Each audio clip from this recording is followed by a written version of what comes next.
Bismillahirrahmanirrahim. Assalamualaikum warahmatullahi wabarakatuh. Salam sejahtera untuk kita semua. Om Swastiastu, Namo Buddhaya, salam kebajikan. Sahabat religi, pada kesempatan malam hari ini kita bertemu lagi dalam Instagram Live yang akan membincangkan tentang lomba film pendek dengan tema moderasi beragama. Sudah hadir di tengah-tengah kita dengan para juri yang akan menjelaskan secara teknis bagaimana itu film pendek, lalu kemudian bagaimana konsep tentang moderasi beragama. Ya, kita mulai saja dialognya, kita ngobrol sambil santai gitu ya. Assalamualaikum, salam sejahtera para dewan juri. Saya kira untuk pertama kali sahabat religi, kita sudah melakukan protokol kesehatan secara ketat. Kami mohon izin untuk bisa membuka masker ya.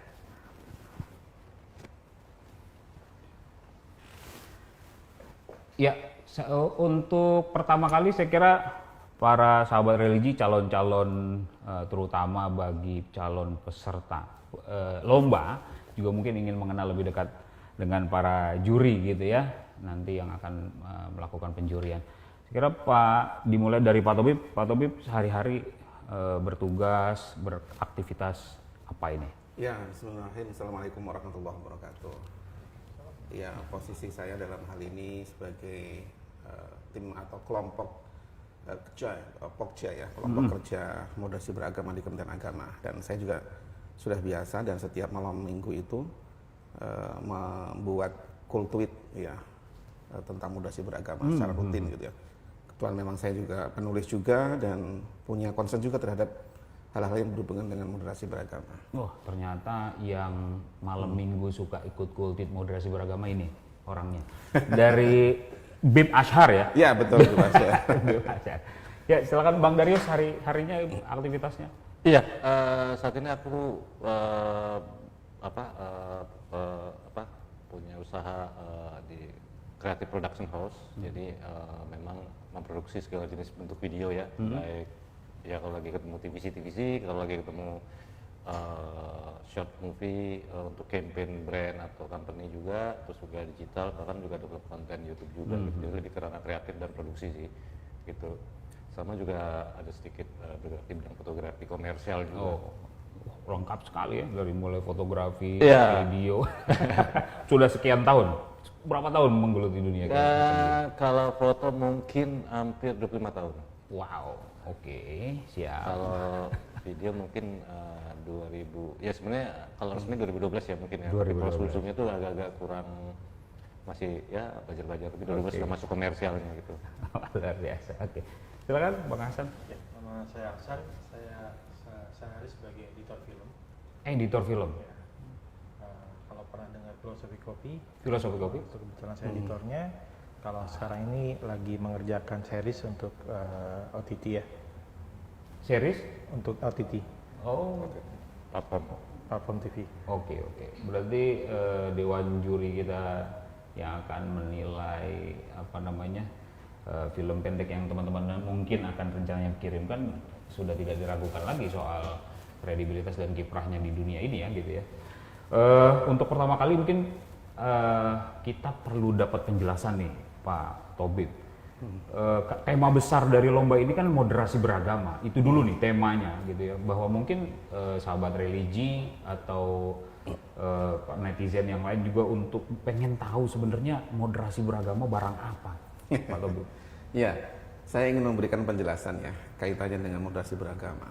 Banyak orang mungkin bertanya, sebenarnya moderasi beragama apa sih? Gitu ya. Sebenarnya kita memahami sederhana aja, bahwa moderasi beragama itu sebenarnya sikap perilaku, cara pandang, keberagaman kita yang berada di jalur tengah. Jadi tidak ekstrim kanan dan tidak ekstrim kiri. Artinya ya kita menjadi orang yang beragama yang sedang-sedang saja. Kalau kita menjadi orang Islam, menjadi orang Kristen, menjadi orang Hindu dan lain-lain, jangan lupa bahwa kita juga menjadi orang Indonesia. Jadi menjadi orang Indonesia yang beragama dan menjadi orang beragama yang hidup di Indonesia. Sehingga kita tidak keluar dari konteks itu ya. Sehingga sebenarnya moderasi beragama itu adalah bagian dari nilai-nilai luhur bangsa Indonesia yang sudah lama, yang sebenarnya ada dalam sekitar kita yang sebenarnya kita bisa gali ya, soal toleransi, kehidupan yang rukun, damai, kebersamaan, persaudaraan. Itu adalah moderasi beragama. So simpel sekali. Simpel sekali ya. Iya. Jadi nggak rumit gitu yang seperti kita bayangkan, wah barang baru dan segala macam. Enggak, sebenarnya nggak begitu ya moderasi beragama. Enggak. Bahwa kita sudah menjalankan juga sebenarnya gitu kali ya. Betul, udah kita sendiri juga sudah menjalankan. Kalau tidak ada moderasi beragama, Indonesia ini tidak ada. Bagaimana kita, para tokoh ya, founding fathers kita itu membangun Indonesia itu memang berdasarkan kepada praktek moderasi beragama. Jadi apa namanya, mereka tidak memunculkan egoisme kelompoknya, egoisme keagamaannya hanya demi kepentingan kelompoknya, tapi bagaimana mereka bisa hidup bersama di Indonesia dengan saling menghargai atas keragaman-keragaman yang ada, keyakinan, cara pandang, aspirasi politik, itu semua berjalan ya karena praktek moderasi beragama. Kalau toleransi hubungannya dengan moderasi beragama itu apa sih? Ya, artinya toleransi itu kan kita menghargai atas perbedaannya. Jadi kita boleh mengekspresikan terhadap keagamaan kita, tapi juga jangan lupa bahwa kita juga harus menghargai terhadap keberbedaan orang lain gitu. Kita boleh mengatakan bahwa agama kita paling benar, oh it's okay. Tapi kita juga jangan melupakan bahwa ada pihak lain juga yang mengatakan agama saya juga benar juga. Artinya disinilah perlu menghargai antara satu pihak dengan pihak yang lain. Kan jadi asik tuh hidup ya kalau sudah begitu.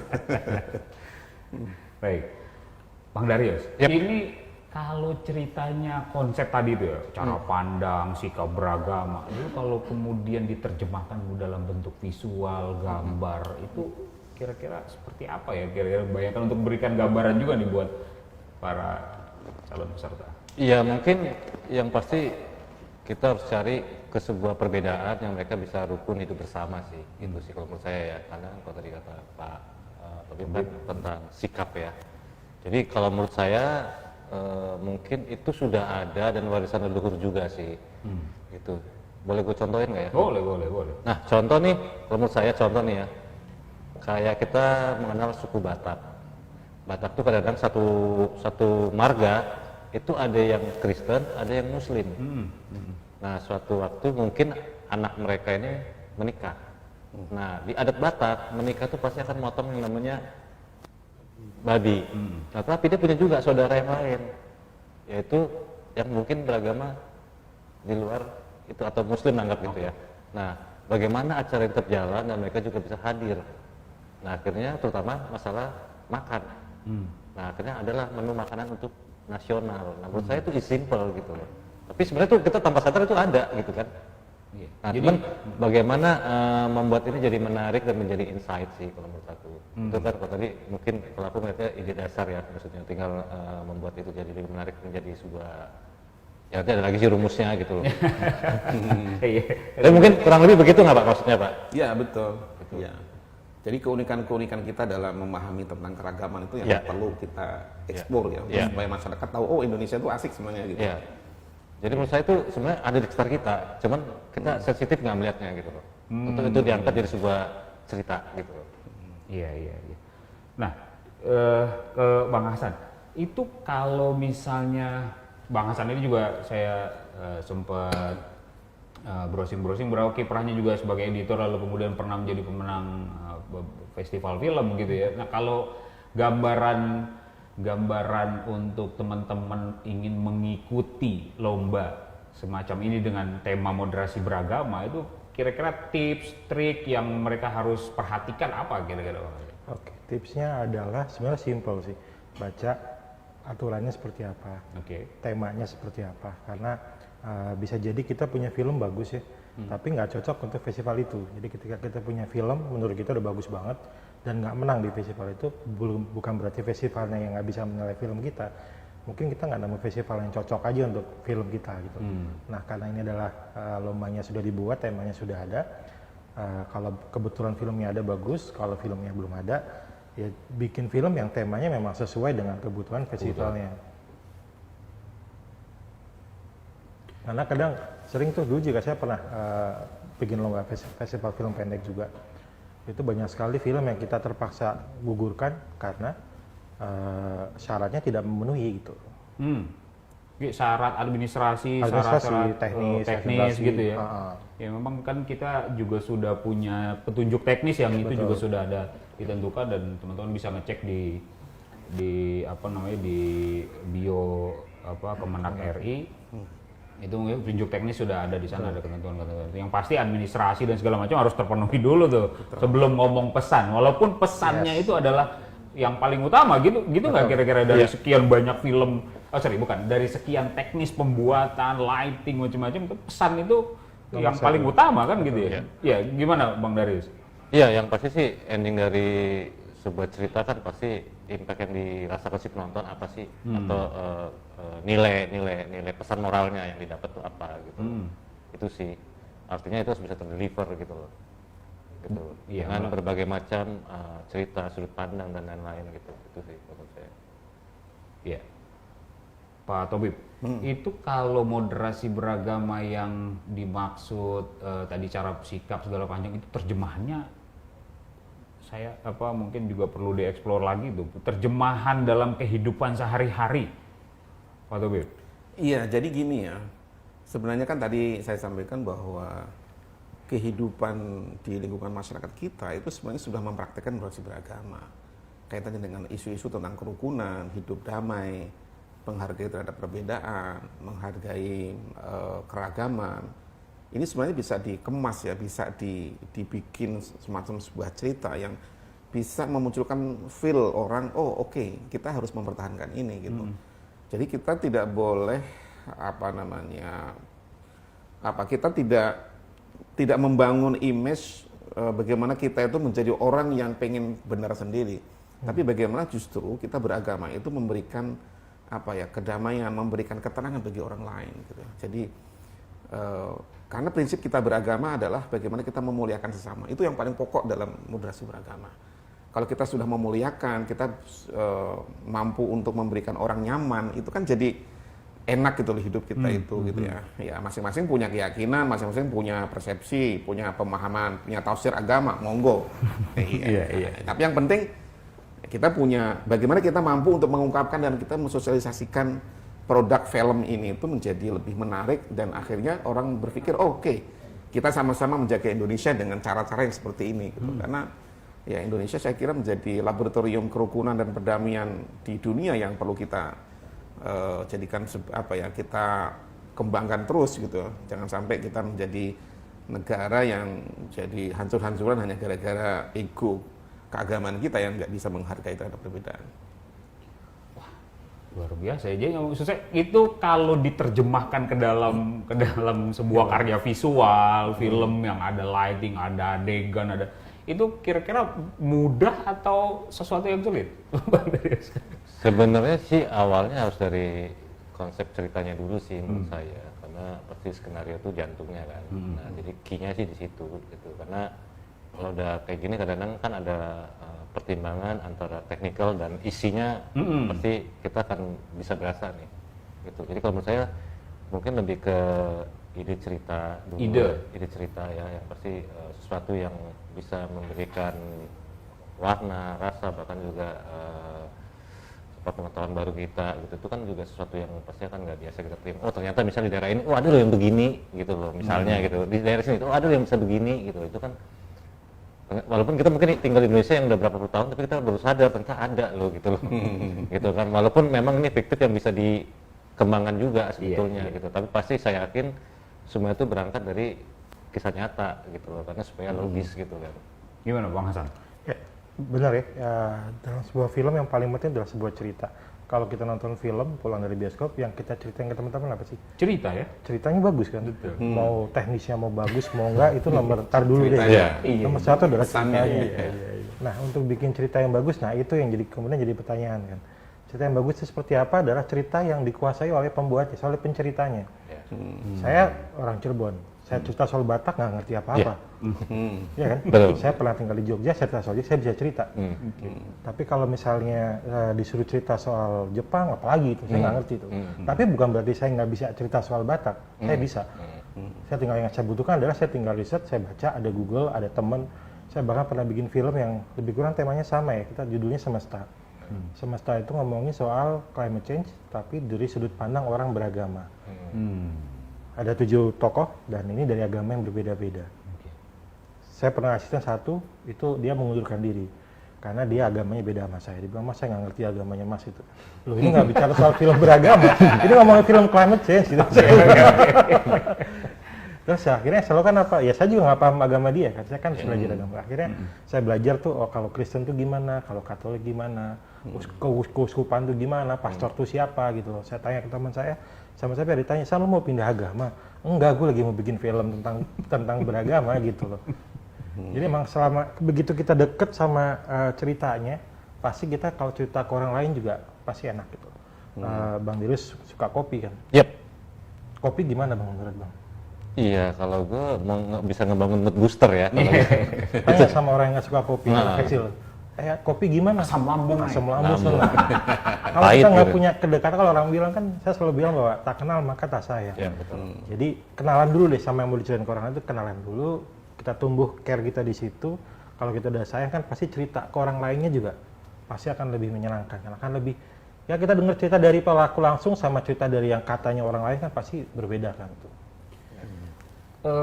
Artinya kalau misalnya film itu dibuat dengan penguasaan yang baik, itu pasti dia menyampaikan pesan dengan baik, itu nggak sih?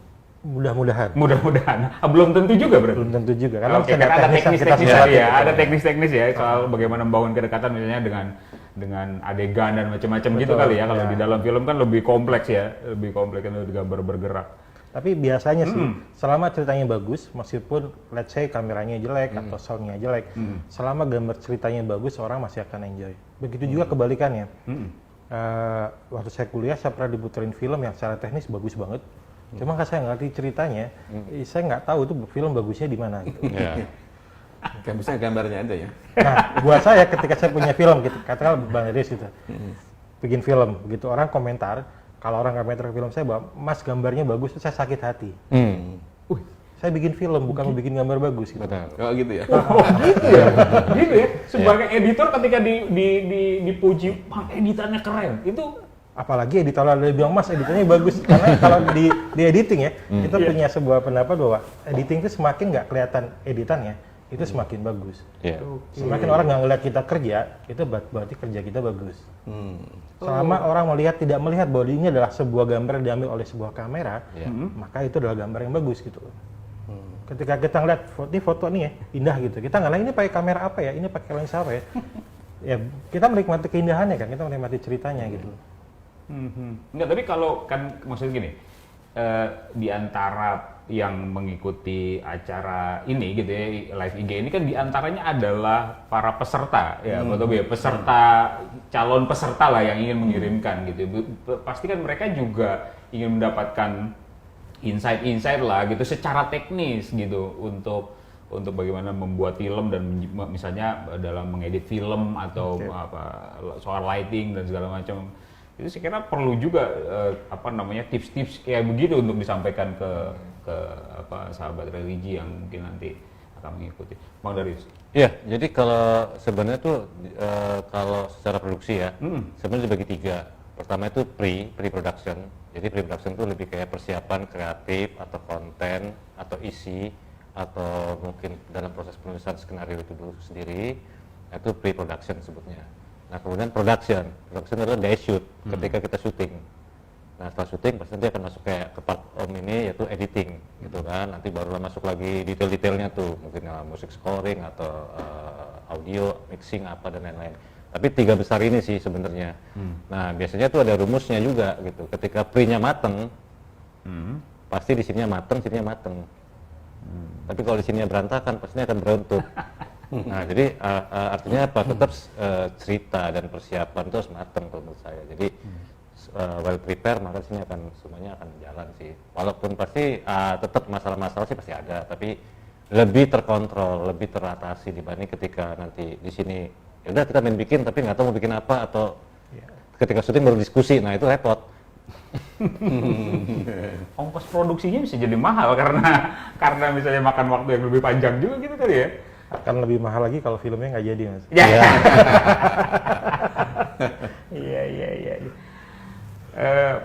Pak Tobib. Nah, ini Pak Tobib juga lama bergelut di dunia podcast begini, juga terlibat gitu ya, cerita pernah menjadi juri film gitu.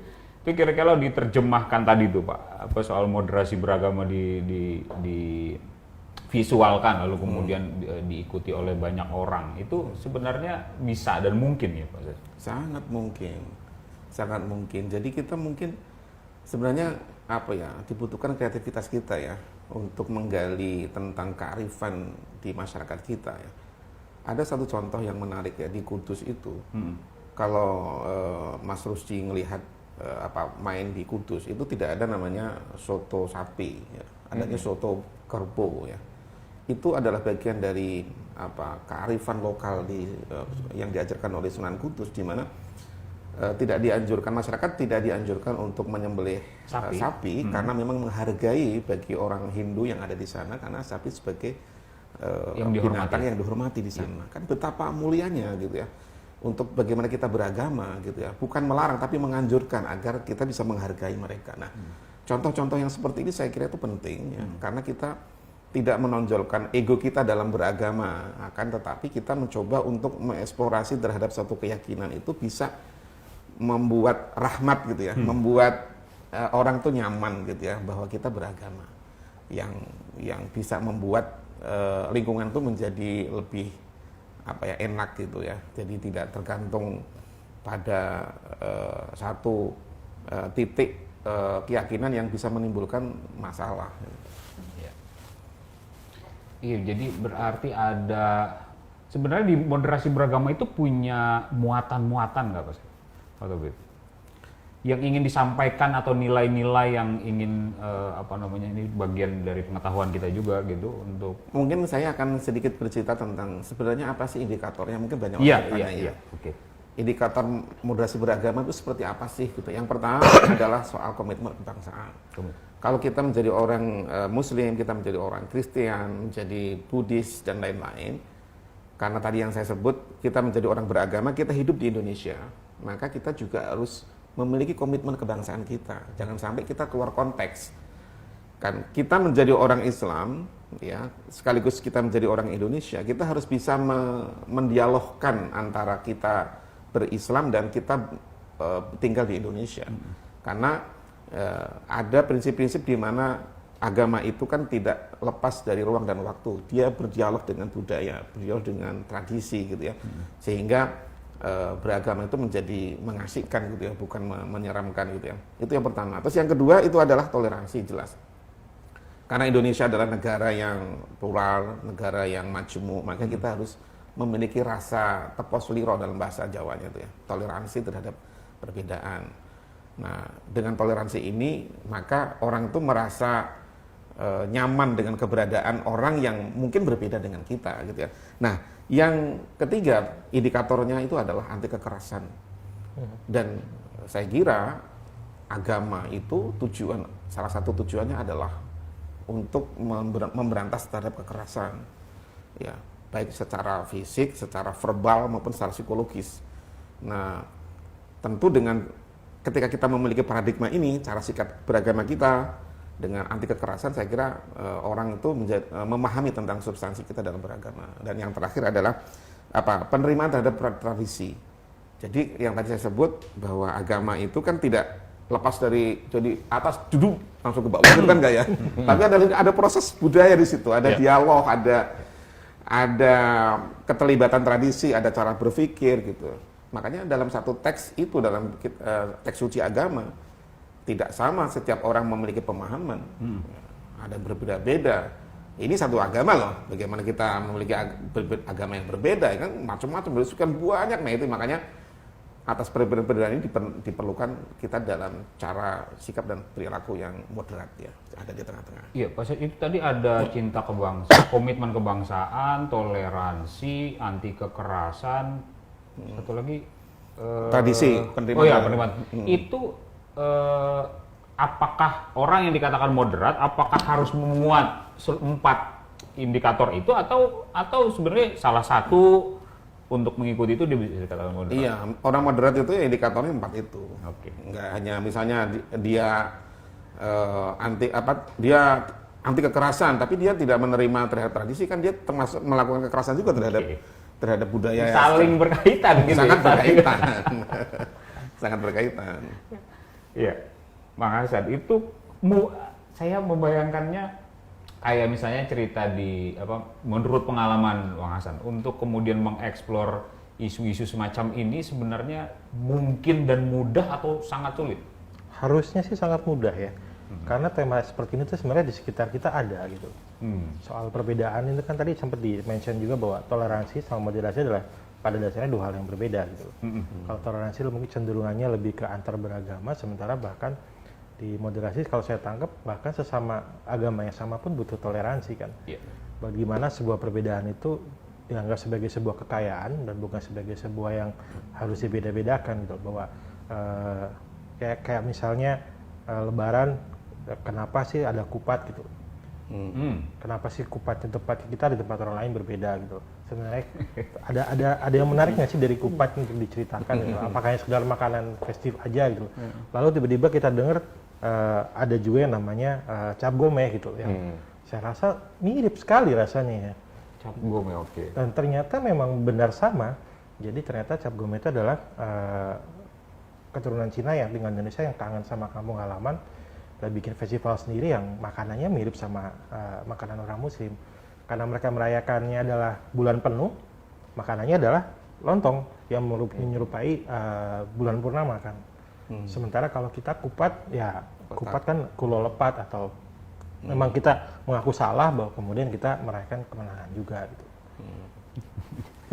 Jadi artinya kalau kita memang mau saja gitu sensitif dengan lingkungan sekitar kita ya gitu ya, yang terkait dengan moderasi beragama, itu sebenarnya cerita ada di rumah kita, cerita pergaulan kita. Kadang-kadang kita kurang sensitif gitu kali ya. Ya pernah kepikiran di kita apa yang menarik, coba digali. Siapa tahu itu benar-benar menarik untuk diceritakan. Karena yang penting adalah kedekatan. Kalau kita nggak punya kedekatan, susah buat cerita. Gimana Pak Gus, ada komentar? Iya, paling nggak ya kayak tadi dibilang si Ob, ya paling nggak memang harus ada experience di situ, observasi juga. Jadi biasanya nanti detailing yang akan dapat. Nah kadang-kadang dari detailing ini yang akan nanti diambil yang menarik sebetulnya. Biasanya kan orang akan lihat general nih, tetapi ketika kita selamin lagi ke dalam lagi, ternyata ini bisa jadi impact berbalik yang menjadi besar gitu loh. Iya. Gitu. Itu sih sebenarnya. Jadi makanya kadang juga beberapa pemain film gitu, kadang dia kalau mau dapetin aktor peran, kadang dia harus kayak contoh kayak kalau nggak salah tuh siapa ya, lupa saya, pasti berbisik tuh si siapa ya, Kristen Hakim. Nah dia sampai sebulan di daerah sana, di daerah mana ya, lokasi Bang Tritis, dia sampai sebulan nyampur sama warga gitu loh. Dia mau dapetin feel-nya. Untuk mendapatkan feel-nya. Dia nggak mau dicet. Saya kebetulan ngerjain Behind the Scene waktu itu editingnya. Ada tuh shot yang dimana si Kristen Hakim sebelum syuting, sebelum take ya udah pakai kostum itu naik turun bukit pasir itu. Supaya untuk mendapatkan apa? Ya biar muka melasnya itu nggak bohongan gitu. Ya, sampai skinnya nggak mau dia, kulitnya nggak mau di make up, tapi natural. Sampai begitu ya. Tapi menariknya bahwa itu tidak cuma dilakukan oleh kalau tadi kan seperti misalnya ada pre-production, ada production sama post production ya. Bahwa kami yang di post production pun juga melakukan hal yang sama. Bahwa untuk cerita soal kayak tadi saya bilang kan, saya mau cerita soal agama lain, saya belajar agama lain. Mau cerita makanan, saya coba rasain budaya situ makannya kayak gimana gitu. Editor juga harus bisa masuk punya ke kedekatan dengan cerita-cerita itu. Saya bahkan ini saya punya cerita ya. Saya punya asisten, saya punya editor. Ada 3 nih, kita kerjain program yang sama, editornya 3. Satu sudah menikah, punya anak. Yang satu baru aja menikah ketika programnya jalan. Yang satu belum pernah pacaran sama sekali, belum nikah ya. Nah dari 3 ini hasil editannya sangat-sangat berbeda. Sangat-sangat berbeda. Ya? Bahkan saya tanya, ini waktu saya sebelum tahu status dia, saya nanya ke dia, kamu belum pernah pacaran ya? Kok tahu Mas? Kelihatan dari editannya beda banget gitu. Emang yang diedit apa? Emang hubungan romans. Dan berasa gitu bahwa kangennya orang yang pernah pacaran sama yang nggak pernah pacaran itu beda. Makanya ada dibilang juga Mas, editor tuh second director.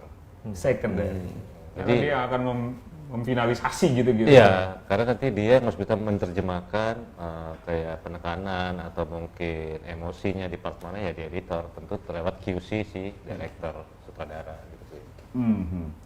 Ya untuk sahabat religi yang hari ini mengikuti program atau menyaksikan IG Live Kemenak hari ini.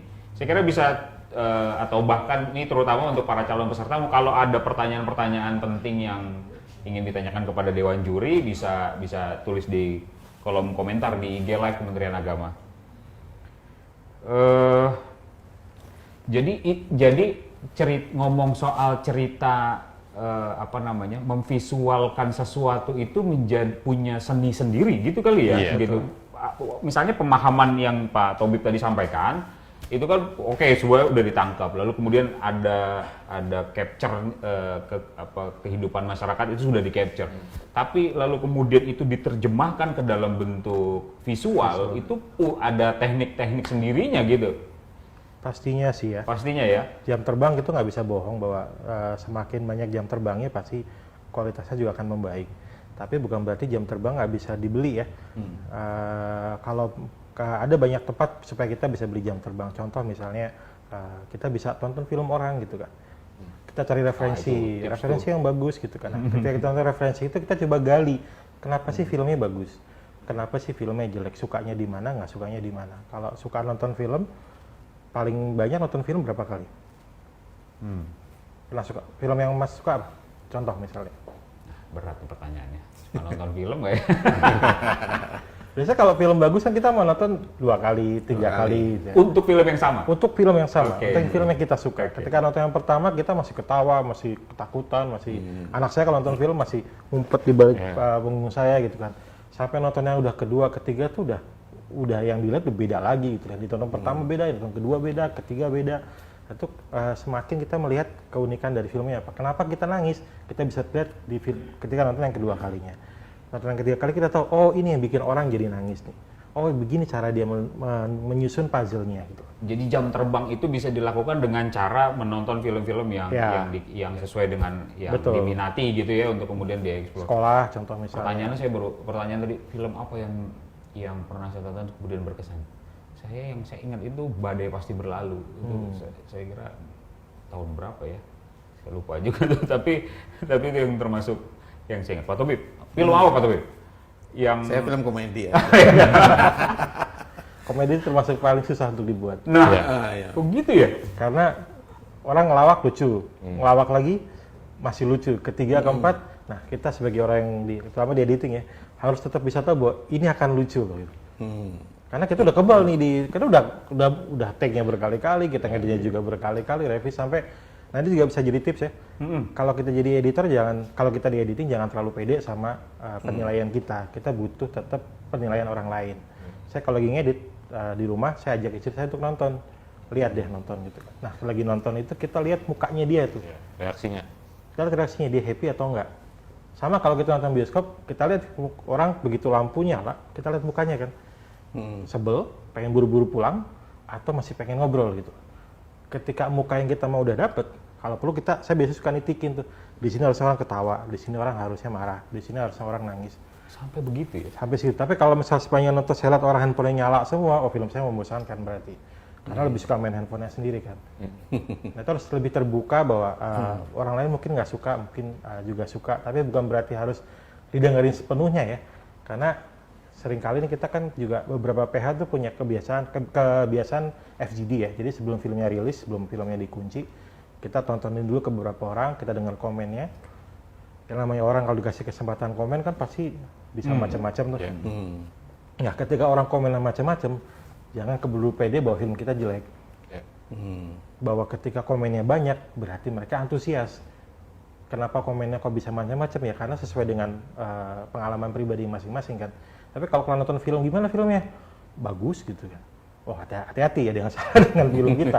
Karena semua orang bilang bagus tapi nggak ada komen gitu loh. Harusnya ada komen ya?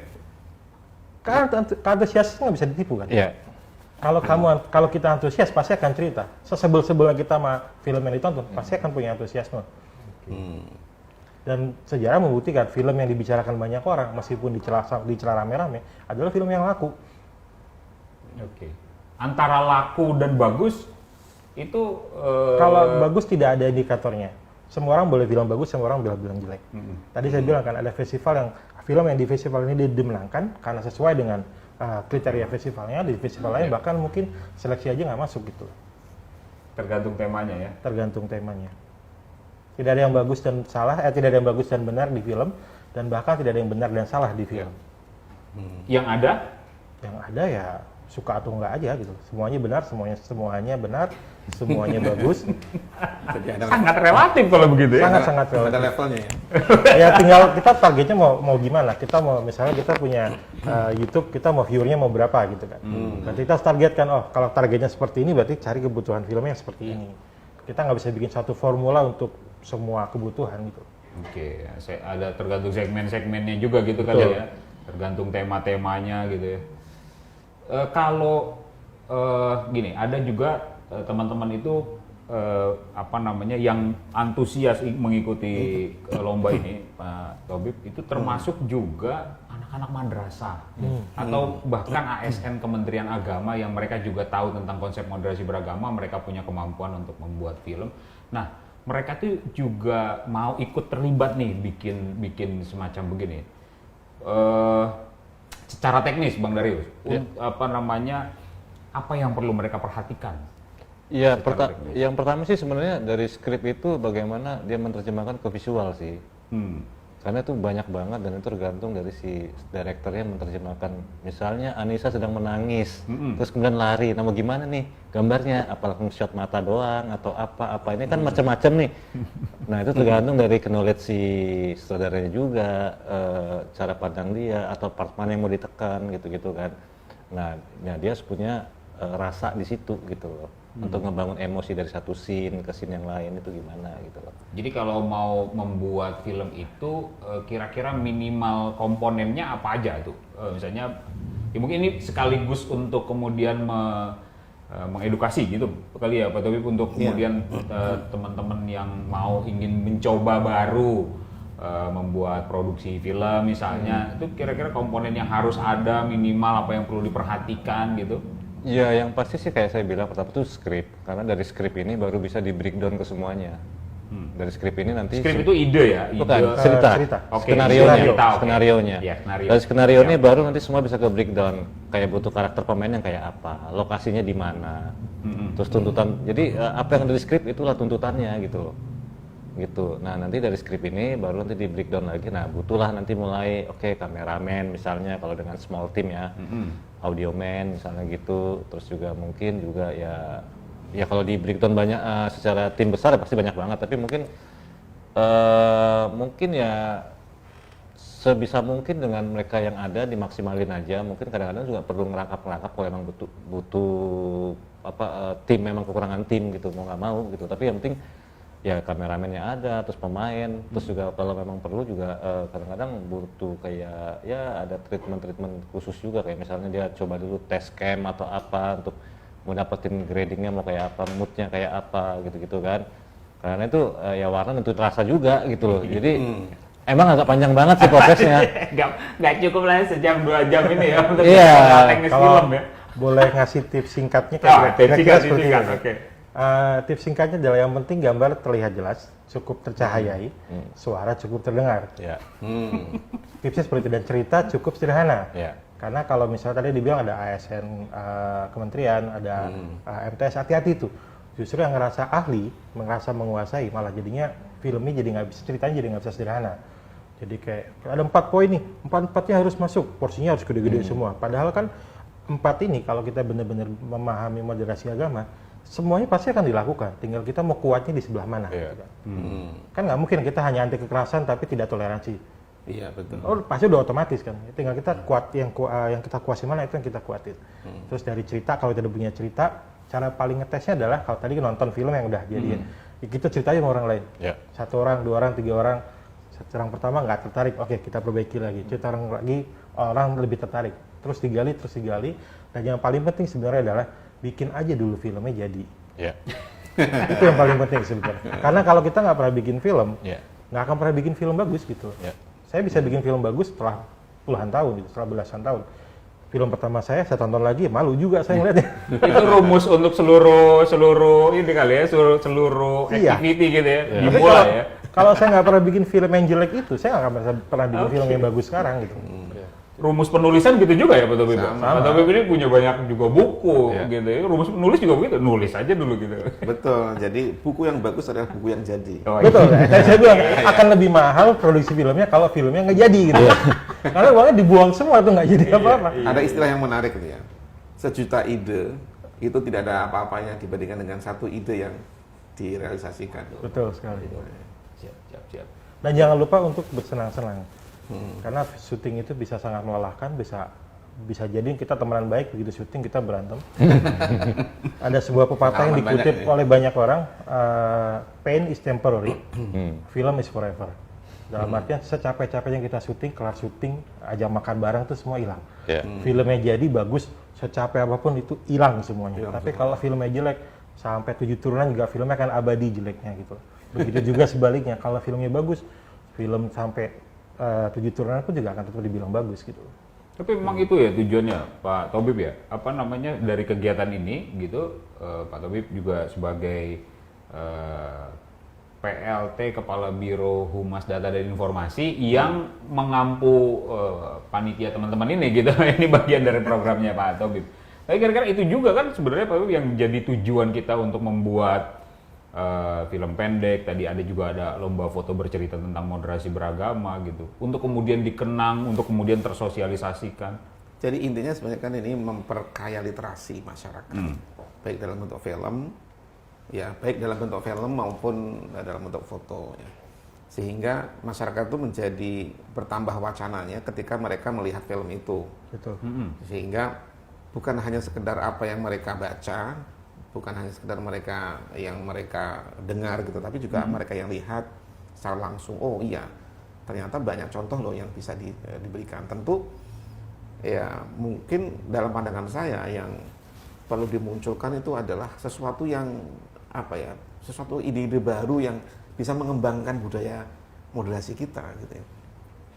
Mungkin di antara kita soal kerukunan, soal toleransi, soal penghargaan terhadap perbedaan itu satu hal yang biasa. Iya. Gitu. Tapi bagaimana memunculkan sesuatu yang yang lain dari yang sebelumnya gitu, saya kira itu menarik ya, lebih menarik daripada itu ya. Sehingga saya beberapa kali melihat film pendek yang hanya sekedar beberapa menit, lalu kemudian sebenarnya sederhana idenya, cuma memberikan sesuatu yang baru gitu bagi orang yang ternyata ada nilai dalam yang bisa kita contoh dari apa yang dibuat gitu. Mungkin kalau dalam bentuk karya visual mungkin itu bahkan lebih ini kali ya, maksudnya diseminasinya gitu ya, cakupan orang nanti akan mengaksesnya itu harusnya akan lebih besar mungkin gitu ya. Ya maksudnya ketika ada film yang masyarakat tadi misalnya Kudus gitu yang terjadi, lalu kemudian divisualkan, lalu kemudian nanti kita juga upload gitu ya, masyarakat dunia semakin kenal gitu. Ya memang itu kekhasannya produksi-produksi karya-karya visual yang yang menjadi kelebihan karya visual kali gitu ya Pak? Betul, saya kira gini ya, produk-produk foto dan film pendek ini kita perlu amplifikasi ya, bukan hanya di level Indonesia ya, tapi bahkan dunia. Mungkin bisa nanti diterjemahkan dengan bahasa asing ya, Arab, Inggris, yang tentu bisa dijadikan sebagai contoh buat negara lain bahwa Indonesia ini punya keunikan moderasi yang bisa ditiru gitu. Jadi saya kira kita punya pemahaman ke depan gitu bahwa Indonesia bisa dijadikan sebagai role model bagi bagaimana sih membangun peradaban yang maju ini dengan menghargai terhadap perbedaan, toleransi gitu. Dan saya yakin Indonesia mampu untuk itu, dan sekarang ini saya kira kecenderungan untuk menjadikan Indonesia sebagai kiblat moderasi itu sudah nyata gitu ya. Karena banyak negara lain yang bahkan sekarang sudah istilahnya studi banding ke kita ya terhadap ini, dan menurut saya perlu untuk bisa kita terjemahkan dalam bahasa asing yang mampu untuk memberikan wacana kehidupan dunia itu menjadi lebih tertib, lebih damai gitu ya, nggak seperti yang di belahan di beberapa wilayah yang hanya isinya konflik aja, hanya urusan perbedaan agama. Iya. Indonesia luar biasa berarti ya. Oh iya. Iya. Ini saya keingat juga, ini ada lomba kita kan film pendek yang durasinya 5 sampai 7 menit ya, 5 sampai 7 menit. Ini film semakin pendek semakin susah apa semakin pendek semakin gampang? Nanti. Iya sebenarnya semakin susah sih karena kita harus bertutur singkat padat ya kan, tapi nyampe itu kan lebih susah karena Dibanding waktu yang terbatas panjang. ya kan gitu. Jadi proses itu akan lebih susah sebenarnya. Tapi sebenarnya kalau bilang susah sama-sama susah sih sebenarnya gitu. Walaupun panjang kesulitannya beda lagi. Beda lagi gitu. Kalau film panjang itu enaknya kita bebas bercerita. Kalau buku ya kalau nulis novel bisa panjang-panjang, bisa tebel-tebel suka-suka penulisnya kan. Tapi tantangannya kalau bikin film panjang adalah sama kayak bikin novel. Kita bisa ngajak penonton tahan sampai bab berapa nih gitu loh. Yeah. Bisa tahan sampai penonton sampai selesai nggak gitu. Film pendek, filmnya pendek. Tantangannya adalah ruang untuk berceritanya pendek sekali. Tapi buat ngajak orang nonton film pendek tuh nggak susah. Karena kita cuma minta waktu dia cuma 5 menit, 7 menit gitu kan. Intinya sih sebenarnya perbedaan terbesar antara film pendek dengan film panjang adalah kalau film pendek kita nggak perlu pusing soal latar belakang, nggak perlu pusing soal perkembangan cerita, kita bisa langsung fokus masalahnya apa, konfliknya apa, apakah ada solusi atau tidak, itu optional. Dan yang paling penting mungkin membutuhkan kuota yang ringan ya, kuotanya. Ketika nonton ya. Kuota internet. Kalau tadi dibilang soal baru, setahun baru kan sebenarnya kalau saya bilang di dunia ini nggak ada yang benar-benar baru gitu. Nah baru itu kan biasanya karena kita nggak tahu atau kita tahu tapi kita nggak setahu itu gitu loh, nggak sedetail itu tahunya. Jadi cari kebaruan yang pada dasarnya itu sebenarnya bisa menarik untuk diceritakan tapi orang lain mungkin selama ini abai aja gitu. Kalau tadi kan sempat ada Mbak Sasa ya. Iya. Saya kenal Sasa itu waktu dia belum motret sama sekali. Saya waktu itu udah sempat belajar motret. Dia kalau motret tuh abis motret semua orang tunjukin tuh. Jelek sekali sih fotonya waktu itu ya. Cuman dia orangnya tekun ya. Dia orangnya tekun ya foto-foto. Bahkan dia pernah saya lihat di posting di Instagram itu adalah gimana sih mau bikin foto yang bagus. Kamu cari objek yang paling nggak menarik di rumah kamu, foto dari berbagai angle berhari-hari kalau perlu sampai ketemu angle yang tepat buat foto itu. Sampai bisa bercerita tentang angle itu. Intinya sih sama ya. Kalau kita mengenal apa yang kita mau ceritain, kita tahu persis apa yang kita mau ceritain, itu pasti secara nature juga pasti akan keluar sih itu. Iya, intinya penguasaan Penguasaan eksplorasi materi, ide di awal lalu diterjemahkan ke dalam skrip dan macam-macam itu memang harus selesai dulu sejak awal gitu untuk teknis-teknis mengikuti. Ya, saya kira ada teman-teman ada yang bisa bantu ini Memilih pertanyaan. Memilih pertanyaannya di saya nggak banyak ini nih. Bisa sambil diminum? Sambil diminum. Biasanya sih kalau boleh share sedikit ya. Iya. Yang juga penting dalam sebuah film itu adalah audio sebenarnya. Sama ini yang sering diabaikan oleh banyak orang. Kita syuting tuh lampunya bisa banyak gitu loh, tapi mic-nya bahkan nggak nyiapin mic buat syuting gitu loh. Nah, buat saya dan ini juga sudah sering terbukti bahwa lebih baik punya film yang suaranya jelas ketimbang yang gambarnya bagus. Gambarnya bagus tapi kalau suara kita sama suara tetangga balapan gitu ya mau denger apa juga gitu. Orang susah untuk ngikutin ceritanya kalau audionya nggak bagus gitu. Kenapa? Maksud saya audio lebih ya minimal menurut Bang Ahsan gitu. Iya, karena audio itu lebih mudah diproses kita ketimbang kalau kita ngeliat visual. Kalau visual tuh kita kan bicara sama referensi pribadi nih. Buat saya merah itu artinya apa? Buat Bang Darius merah itu artinya mungkin bisa berbeda. Kopi yang sama-sama kita lihat artinya bisa berbeda gitu. Tapi kalau audio itu mostly biasanya lebih mudah untuk masuk ke dalam cerita. Contohnya bisa diaplikasikan sih, kayak kita nonton film horor nih. Coba aja matiin audionya. Serem nggak? Nggak ada judul gitu, nggak ada ya. Karena saya kalau ngedit juga kadang gitu, kayak kalau ngedit merem. Saya coba dengerin filmnya, kalau moodnya udah dapat, berarti potongannya udah pas gitu. Gimana? Jadi ini ngedit nih, potong. Nah ngeceknya tuh nggak ngelihat TV doang, tapi saya tutup mata saya gitu kan, sambil dengerin.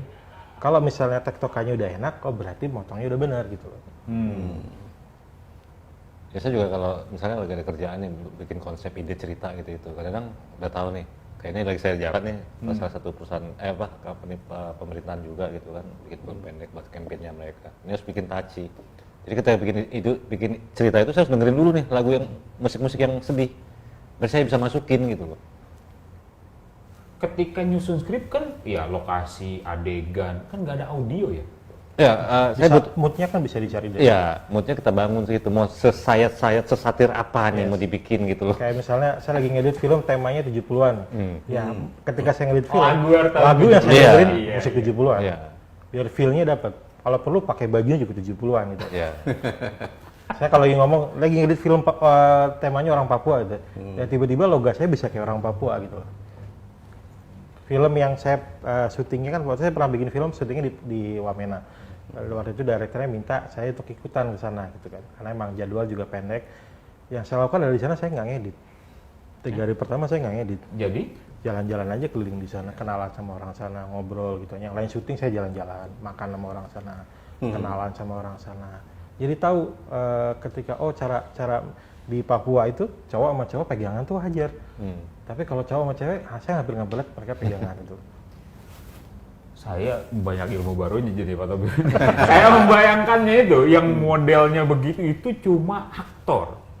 Enggak juga. Iya makanya saya tapi make sense betul ya bahwa editor itu kalau orang yang memfinishing dia harus juga dapat Harus feel-nya. punya film. Saya pernah Harusnya begitu. ngobrol waktu itu dengan pemain. Oke. Saya nanya ada gimana, lu kalau mau syuting gimana gitu ya, dia dipelajarin gitu kan, bahkan kalau perlu nyoba-nyoba segala macam. Saya bilang di editing juga kami melakukan hal yang sama. Kami juga berusaha mempelajari budayanya, mempelajari logatnya dan segala macam. Kayak apa sih rasanya disakitin sama pacar sama disakiti sama teman tuh 2 hal yang berbeda gitu. Iya. Itu kan harus yang kita bisa ngerasain juga kan itu. Dan itu apa namanya ketika kita mengalami betul atau merasakan betul itu akan tergambar, Terlihat orang akan sekali. dapat message-nya akan sampai Yes. ke dalam editing dan Exactly. Kalau saya selalu bilang bahwa bedakan antara menyampaikan pesan sama menyampaikan cerita. Ketika menyampaikan pesan yang disampaikan hanya informasi, ya kan? Kalau menyampaikan cerita ada emosi di situ. Nah emosinya juga harus deliver ke penontonnya. Kalau emosinya nggak nyampe ke penontonnya itu yang bikin filmnya jadi membosankan. Kayak bla bla bla bla bla gitu orang ngomong doang. pesan dan cerita. Bedanya ya menyampaikan pesan sama menyampaikan cerita. Kamu menyampaikan pesan ya tulis email aja lah cukup gitu. Ngapain bikin film? Atau tulis di blog mana gitu loh. Kalau mau bikin film ya harus make sure emosinya deliver. Nah kalau kitanya sendiri nggak punya emosinya nih, ya gimana mau cerita ke orang lain kan gitu loh. Iya betul. Ya ini apa teman-teman mungkin ada yang bisa bantu dari chat yang saya pantau di sini sih belum ada pertanyaan yang disampaikan gitu. Gimana? Ada? Iya, jadi wah kelihatannya sahabat religi dan semua coba menikmati betul diskusi tentang film dan mungkin banyak tips-tipsnya.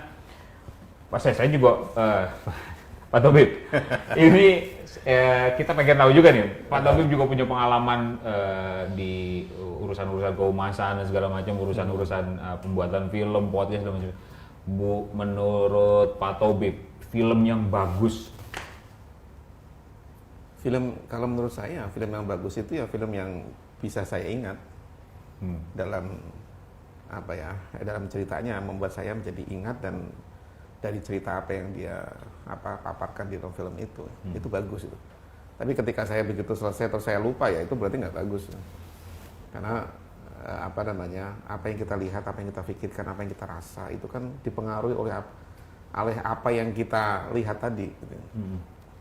Dan tentu tadi saya setuju banget ya dengan apa yang dikatakan bahwa paling tidak itu suara itu harus jauh lebih baik dibandingkan misalnya gambar.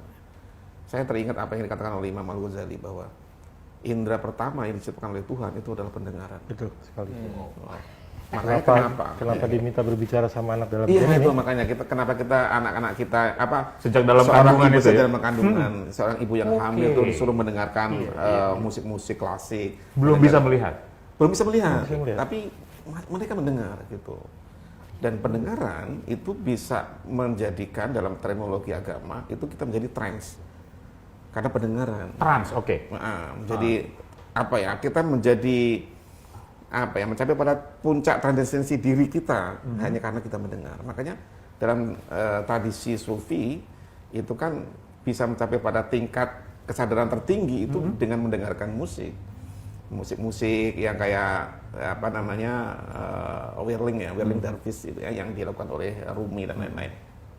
Dan setiap tradisi agama punya bahwa mendengarkan musik itu bisa mempengaruhi terhadap transformasi jiwa kita. Dan itu sangat menarik gitu ya. Makanya hati-hati pendengaran kita itu digunakan supaya kita nggak sering nggak sering, karena kita nggak akan pernah bicarakan orang kalau kita nggak pernah mendengar. Makanya baik-baik telinga kita itu untuk digunakan. Kalau tadi dibilang film yang bagus itu film yang diingat gitu kan. Ya karena memang film bagus adalah film yang bisa masuk ke alam bawah sadar penontonnya. Betul. Nah, visual itu sangat susah untuk ngajak penonton masuk dalam alam bawah sadar. Kenapa? Karena banyak sekali yang dia harus lihat, banyak yang harus dia cerna segala macam. Kayak misalnya ini kenapa gambarnya begini, ini kenapa ada gambar itu. Tapi kalau audio itu kita nggak punya filter. Apa yang kita dengar itu udah kita dengerin aja. Bahkan ada beberapa suara-suara kecil yang kayak misalnya kalau pernah dengar white noise gitu kan. Suara sebenarnya kita nggak dengar ya, kalau secara detail kita nggak dengar. Tapi kalau ketika suara itu ada, tidur kita bisa lebih nyenyak gitu. Kayak ada orang yang AC-nya berisik nih. Ketika AC-nya dibenerin, harusnya kan lebih nyenyak tidurnya. Ternyata malah nggak bisa tidur karena suara itu hilang gitu. Iya. Iya. Kita dapat luar biasa. Maksud saya ada pendasaran dan memang secara teori itu audio itu gitu ya Bang Darius ya? Iyalah, karena kayak saya sendiri kebetulan Batak nih, ketika saya di rantau, ketika dengar serunai Batak itu bisa mewek langsung. Mengembalikan memori terhadap mengembalikan dulu kecil tuh gimana gitu. Jadi terus langsung ingat flashback kayak zaman kecil sama bokap gitu, kayak gitu-gitu. Jadi kayak wah itu dan gawat itu ya. agak susah kalau misalnya kita melihat sesuatu yang kaitannya dengan kampung halaman. Ya, kurang. Iya, maksudnya agak kurang gitu ya. Kurang. Dibanding audio Suara, tadi itu misalnya lagu. audio itu lebih nusuk lah, istilahnya lebih dapat gitu feel-nya. Dan salah satu yang juga lupa bahwa salah satu unsur audio adalah dialog ya. Dialog itu juga penting. Salah satu film yang bagus adalah ketika kita bisa nginget dialognya apa aja. Betul. Ingat nggak dialog ini dari film apa? Ketika sampai orang ingat dialognya seperti apa, itu berarti filmnya udah sangat mengena di penontonnya. Ini dia. Ada beberapa pertanyaan ini sudah dibantu oleh teman-teman. Misalnya ada yang bertanya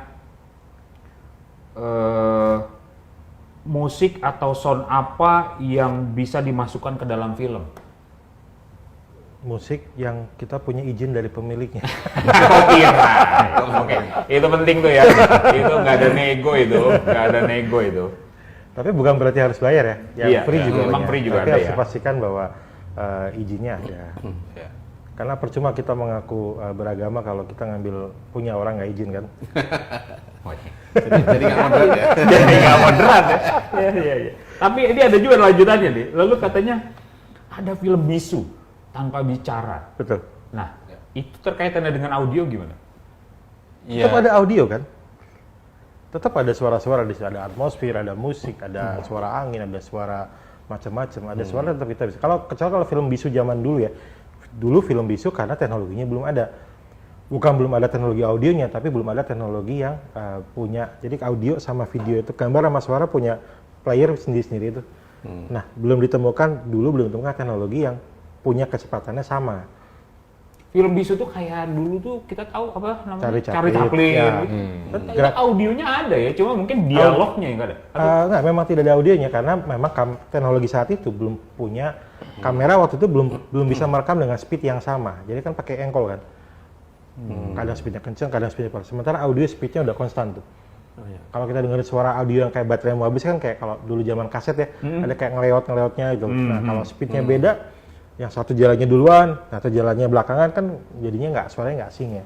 Nah, kalau film itu sebenarnya sekarang itu yang lagi tren jadi fashion film namanya. Apa itu? Fashion film itu dia tanpa dialog tapi melakukan adegan-adegan yang seperti di film gitu loh. Tapi kita bisa mencerna semua maksud dan tujuan dari adegan itu, tapi mereka tanpa dialog. Karena itu banyak di fashion film. Bahkan udah ada kayak festivalnya juga kalau di luar. Jadi kayak campaign sebuah brand gitu-gitu. Dalam tingkat yang lebih lanjut, bahkan beberapa film yang kelasnya festival menggunakan sedikit sekali dialog, lebih banyak gerakan. Tapi memang penontonnya biasanya lebih spesifik ya. Kalau ngomong soal orisinalitas, ini kan ada juga pertanyaannya. Saya kira pertanyaan besarannya adalah apa yang dimaksud dengan karya orisinil? Pak Tobib.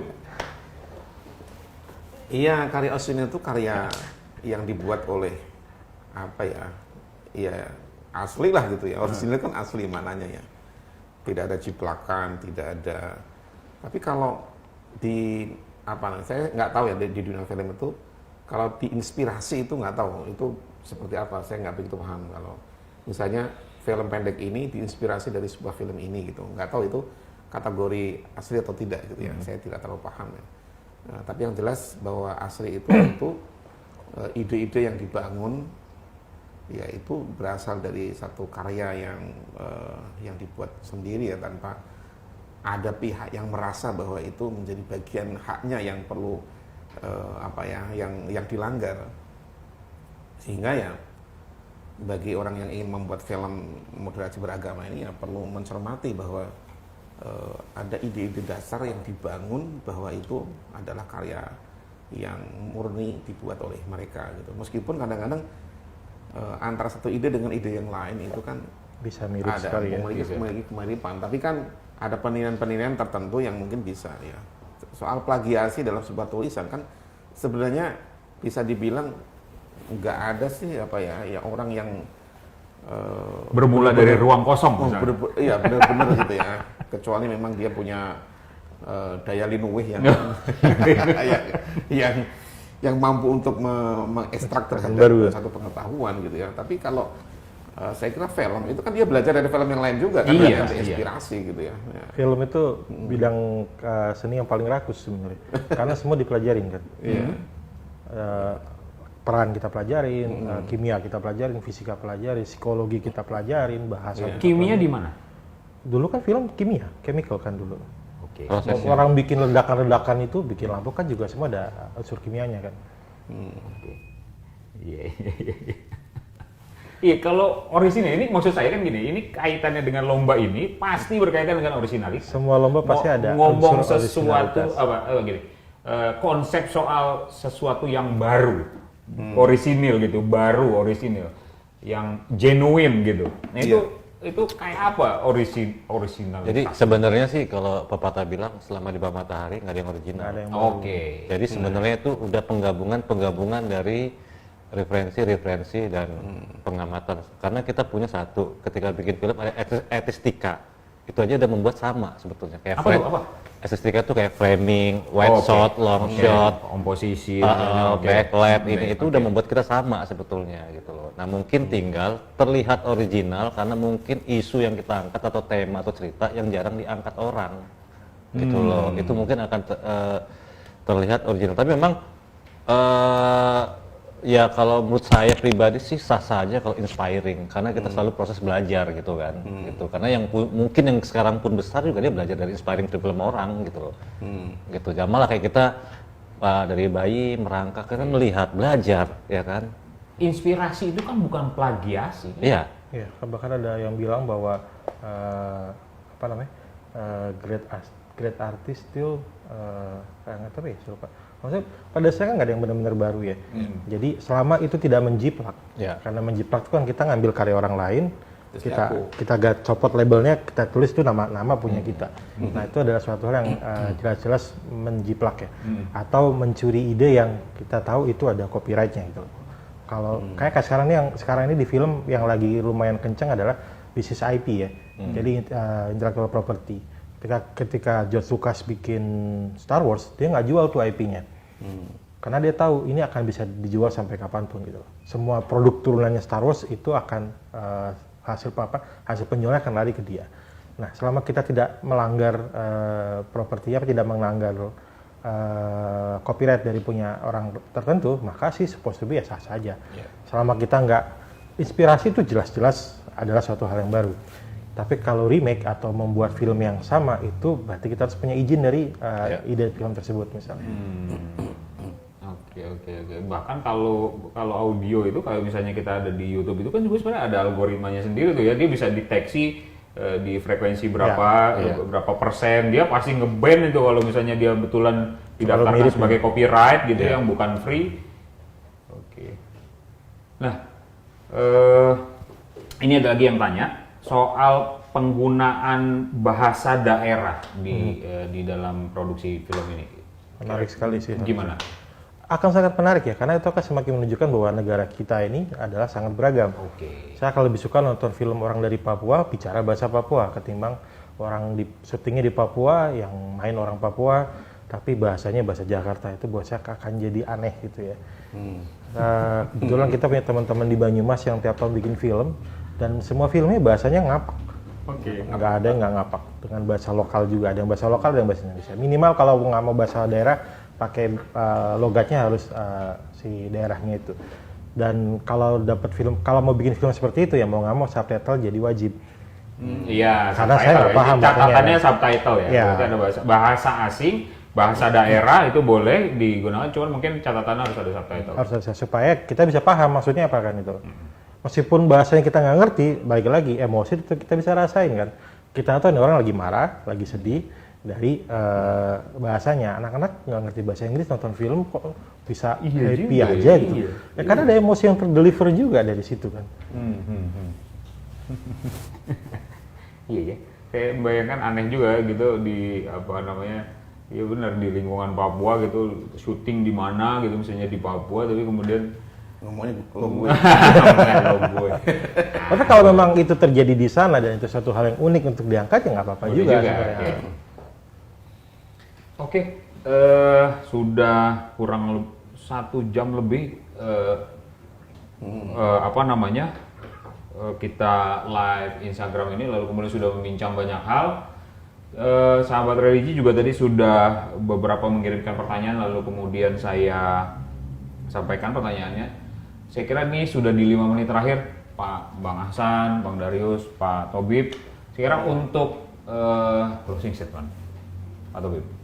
Iya, jadi gini, closing statement saya adalah bahwa buatlah film yang bisa memberikan pesan tentang kehidupan keberagaman di Indonesia itu lebih bisa dijadikan sebagai contoh dan memperkaya literasi bagi masyarakat untuk bagaimana kita hidup rukun, damai, toleran, dan kita menghargai terhadap perbedaan.